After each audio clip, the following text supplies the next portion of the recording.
50 रुपए के नोट, एक डॉक्टर की आंखें और एक माँ का आंचल। ओपीडी में मरीजों की भीड़ अपनी अपनी कहानियां लिए खड़ी थी। हर चेहरा एक उम्मीद, एक दर्द और एक अनकहे इंतजार का गवाह था। तभी एक माँ अपनी 6 महीने की मासूम निढाल बच्ची को गोद में लिए और उसकी बूढ़ी नानी मेरे सामने आ खड़ी हुई। बच्ची के माथे पर उभरा वो बड़ा सा गहरा स्कैल्प हेमेटोमा, जैसे अभी अभी किसी क्रूर बल का निशान बना हो, उनकी आंखों में खौफ और बेबसी की परछाई बनकर बैठा था। उनकी सांसों में डर कांप रहा था, मानो हर सांस के साथ कोई अमंगल होने की आशंका हो। मैंने तुरंत उस नन्ही जान को देखा, उसके छोटे से नाजुक माथे पर वो चोट और माँ का कांपता हाथ। मैंने उन्हें आश्वस्त किया, घबराने की कोई बात नहीं है माताजी, बस थोड़ी निगरानी रखनी होगी। मेरे शब्द शायद उनके लिए किसी ठंडी फुहार से कम नहीं थे, जिसने उनके अंदर की आग को थोड़ा शांत किया। उनकी आपबीती सुनने पर कलेजा और पसीज गया।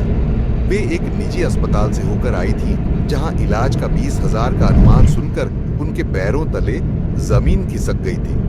20,000!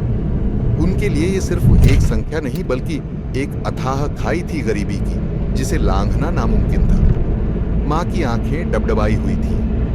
डॉक्टर साहब, हमारे पास इलाज के लिए पैसे नहीं हैं। किसी ने आपके बारे में बताया कि आप मदद करते हैं, बस इसी आस पर यहाँ दौड़ते हुए आ गए।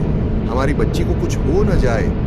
उनकी आवाज में वो दर्द था जो हर लाचार माँ महसूस करती है। फिर सहमी हुई आवाज में उन्होंने वो सवाल पूछा जो हर गरीब मरीज पूछने से डरता है, कितना पैसा लगेगा? उनकी आंखों में एक प्रार्थना थी, एक भीख थी। मैंने एक गहरी सांस ली और मेरे होठों पर एक हल्की मुस्कान तैर गई। माताजी, ये बच्ची है, इसके पैसे मैं नहीं लूंगा। मेरे ये शब्द उनके कानों में पड़ते ही उनकी आंखों में जो पानी रुका हुआ था वो आंसुओं की अविरल धारा बनकर बह निकला। वो मेरी ओर देखती रही, जैसे किसी ने अचानक रेगिस्तान में पानी का सोता दिखा दिया हो, जैसे कोई अनसुना सुखद उत्तर मिल गया हो जिसकी उन्होंने कल्पना भी नहीं की थी।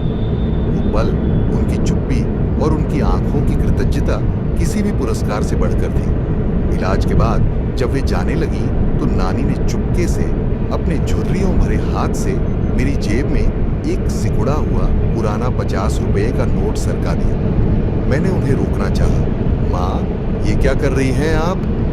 उन्होंने अपने दोनों हाथ जोड़े। उनकी आंखों में ममता और आशीर्वाद का अद्भुत संगम था। बेटा, मुफ्त इलाज तो दे दिया, पर ये हमारी औकात का धन्यवाद है। रख लीजिए डॉक्टर बाबू, भगवान के नाम पर। उनकी आवाज में एक अजीब सी दृढ़ता थी जो उनके आत्मसम्मान को दर्शा रही थी। वो रुपए 50 का नोट, वो मेरे लिए सिर्फ कागज का एक टुकड़ा नहीं था, वो था एक ममता का अमूल्य मूल्य जो किसी भी कीमत से परे था। गरीबी में भी आत्मसम्मान की अदम्य झलक जिसने मेरे हृदय को छू लिया। एक माँ के चेहरे पर फैली राहत की वो स्वर्णिम आभा और एक नानी का निर्मल आशीर्वाद जो मेरी आत्मा तक उतर गया। मैंने अपनी पत्नी को आवाज दी, देखो कितनी प्यारी बच्ची है। मेरी पत्नी ने भी उस नन्ही परी को निहारा और उसके माथे पर हाथ फेरते हुए आशीर्वाद के रूप में एक 500 रुपए का नोट उसके छोटे से हाथ में रख दिया। उस पल अस्पताल का वह कमरा सिर्फ एक इलाज का केंद्र नहीं, बल्कि मानवीय करुणा और प्रेम का मंदिर बन गया था।